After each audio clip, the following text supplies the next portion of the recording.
যুবকরাই হচ্ছে ইসলামের সম্পদ। ইসলামের সম্পদ কে? তরুণ আর যুবকেরা। তোমাদের অবদান ইসলামে সব চাইতে বেশি। মনে রাখবেন যুবকেরা, শোনো, ইসলাম প্রতিষ্ঠিত হয়েছে তোমাদের রক্তের উপরে। কাদের রক্তের উপরে? যুবকদের রক্তের উপরে। যারা ইসলাম প্রথম কবুল করেছিলেন তারা কিন্তু বুড়ো ছিলেন না কেউ।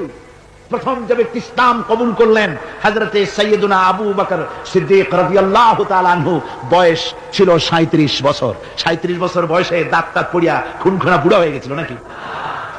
হযরত ওমর ইসলাম যখন কবুল করেন তখন তিনি ছিলেন 26 বছরের টকবকে যুবক। যৌবনের রক্ত পা এবং মাথা পর্যন্ত শিরায় উপশিরায় ধাবমান এই যুবক হযরত ওমর 26 বছর বয়সের সময় ইসলাম কবুল করেন।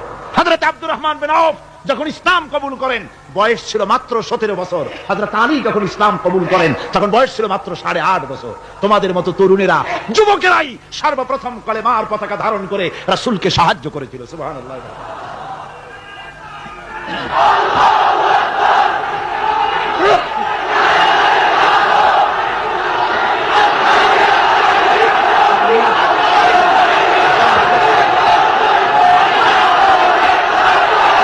আমার মুসলমান ভাইয়েরা, থামুন।